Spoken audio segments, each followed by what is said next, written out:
Bismillah, assalamualaikum warahmatullahi wabarakatuh. Di sini Bu akan menjelaskan rangkuman ya persiapan sebelum sumatif tengah semester PLBJ. Nah, pertama ada main pukul. Main pukul ini merupakan gerakan perlawanan atau pertahanan tanpa menggunakan senjata. Jadi murni nggak pakai senjata, cuman pakai tangan sama kaki doang. Lalu pada main pukul yang kita pelajari adalah jurus 4 ya, khususnya itu mengutamakan gerakan memukul. Nah, biasanya jurus 4 itu cirinya adalah dengan cara mengepel dengan posisi di samping badan. Ciri khas main pukul khas Betawi ini biasanya adalah 3 nih gerakannya selain memukul, ya pastinya memukul, menangkis, lalu menendang.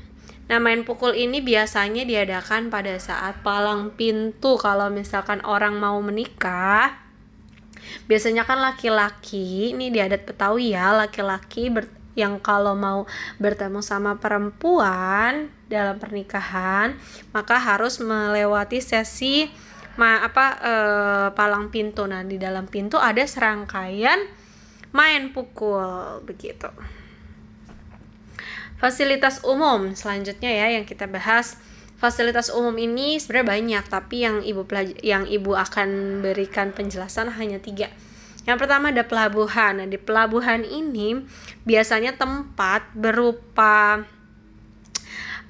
tempat lapangan gitu yang ada lautnya. Biasanya ini buat berlabuh kapal-kapal besar untuk kemudian melanjutkan perjalanan ke tempat tujuan. Contohnya adalah Pelabuhan Tanjung Priuk dan Sunda Kelapa. Nah, Pelabuhan Sunda Kelapa ini sebenarnya punya sejarah tersendiri dan panjang ya sebenarnya. Tapi dia adalah salah satu pelabuhan tertua yang ada di Jakarta.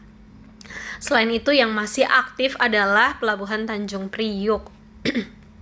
Lalu ada bandara. Nah, bandara ini adalah tempat pemberhentian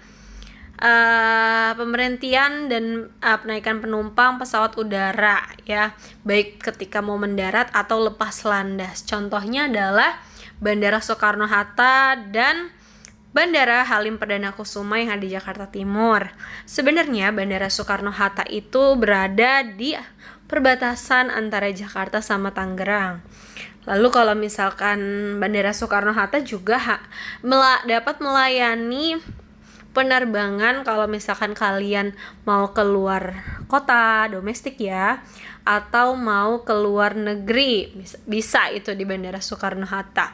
Tapi kalau di Bandara Halim Perdana Kusuma yang ada di Jakarta Timur, itu kalian hanya bisa dilayani hanya dalam domestik aja, artinya luar kota dalam kota aja, nggak bisa sampai luar negeri gitu. Lalu kalau misalnya terminal ini fungsinya adalah untuk menaikkan dan menurunkan penumpang. Biasanya menurunkan penumpang apa, Bu? Penumpang pesawat? Bukan, tadi pesawat kan di bandara. Tapi sekarang kalau di terminal bedanya adalah tempat menaikkan dan menurunkan penumpang bus atau angkot gitu. Biasanya kalian bisa temukan di Terminal Tanjung Priuk, Pulau Gadung, Kalideres, Kampung Rambutan. Ya, kalau misal kamu mau pulang kampung naik bus, biasanya ke terminal dulu. Selanjutnya adalah jalan tol.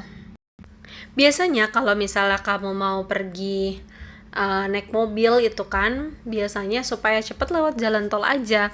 Nah, jadi jalan tol itu adalah jalan khusus kendaraan beroda 4 dan disebut dengan tollway. Jadi kendaraan beroda 2 seperti motor dan sepeda tidak boleh masuk. Nah, beberapa jalur tol yang ada di Jakarta yaitu Tol Jagorawi, yaitu meliputi Jakarta, Bogor, dan Ciawi. Terus juga ada Tol Jakarta Tangerang. Ada juga Tol Jakarta Cikampek. Nah, jalan tol yang pertama banget dibangun melintasi Jakarta adalah namanya Tol Jagorawi. Pembayaran tol biasanya dilakukan di gerbang tol dengan sekarang cashless ya. Pembayarannya menggunakan kartu.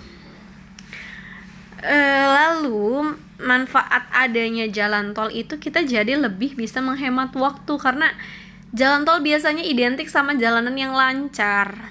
Jadi kita bisa cepat nyampe ke suatu tempat. Lalu selain itu jadinya karena cepat menghemat bahan bakar kendaraan.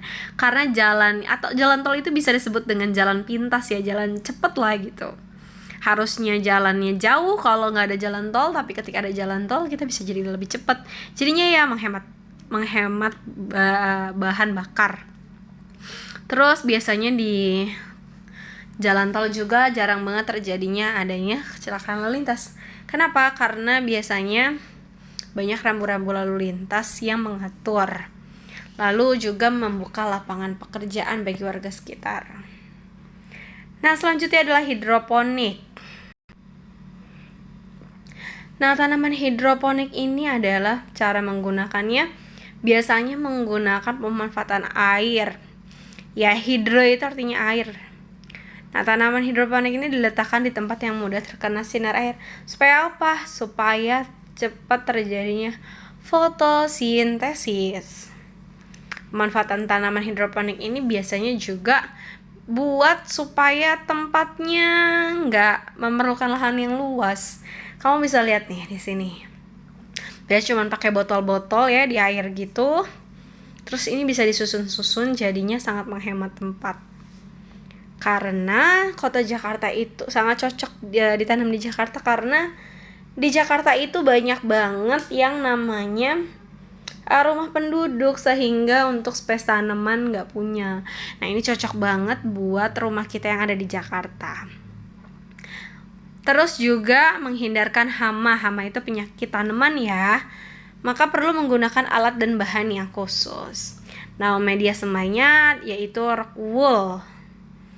Kenapa kita harus nanam hidroponik? Manfaatnya banyak banget. Yang pertama, menghemat ruang, yang tadi sudah Ibu bilang, menghindari tanaman dari hama atau dari penyakit. Bahannya ramah lingkungan, terus hemat tenaga dan waktu.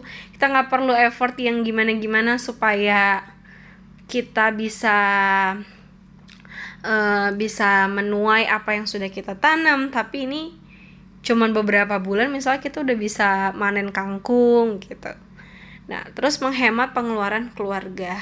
Coba kamu bayangin deh kalau misalkan di rumah kamu nanam hidroponik kangkung, maka ya udah kamu tinggal petik aja dari kebunnya gitu. Jadi nggak perlu beli ke pasar. Oke, segitu saja. Sekian. Wassalamualaikum.